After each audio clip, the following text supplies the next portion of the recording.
తెలుగు ఇండస్ట్రీలో కేవలం 3 చిత్రాలతోనే star director హోదా దక్కించుకున్నారు కొరటాల శివ. ఇండస్ట్రీలో వరుస విజయాలు అందుకున్న డైరెక్టర్ గా ఇప్పుడు కొరటాల దర్శకత్వంలో నటించేందుకు కుర్ర హీరోలు ఉవ్విళ్లూరుతున్నారు. అయితే జనతా గ్యారేజ్ సూపర్ హిట్ తర్వాత చాలా గ్యాప్ తీసుకున్న కొరటాల తాజాగా మెగా అబ్బాయి రామ్ చరణ్ తో సినిమా తీయబోతున్నాడని వార్తలు వస్తున్నాయి. మరోవైపు ధృవ సక్సెస్ తర్వాత సుకుమార్ తో సినిమా ప్రారంభించాడు చెర్రీ. తన తండ్రి చిత్రం ఖైదీ నంబర్ 150 చిత్రానికి నిర్మాణ బాధ్యతలు స్వీకరించిన చెర్రీ ఇప్పుడు సుకుమార్ దర్శకత్వంలో రంగస్థలం 1985 చిత్రం షూటింగ్ లో బిజీగా ఉన్నారు. ఇక ఇండస్ట్రీలో కాంబినేషన్లు సర్వత్రా ఆసక్తిని రేకెస్తున్నాయి. ఎప్పుడెప్పుడా అని 1000 కళ్లతో ఎదురు చూసేలా చేస్తాయి. ఇప్పుడు అధికారికంగా ప్రకటితమైన mega power star Ram Charan hattrick చిత్రాల దర్శకుడుగా పేరు తెచ్చుకున్న కొరటాల శివ కాంబినేషన్ సినిమా అనగానే మెగా ఫ్యాన్స్ తెగ సంబరాల్లో మునిగిపోతున్నారు. వాస్తవానికి గతంలో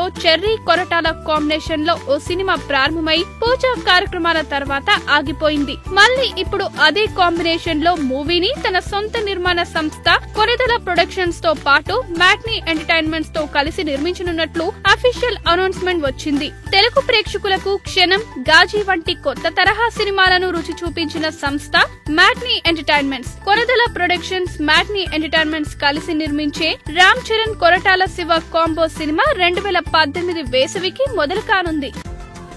ఈ వీడియో గనుక మీకు నచ్చినట్టయితే లైక్ చేయండి, షేర్ చేయండి, సబ్స్క్రైబ్ చేసుకోండి.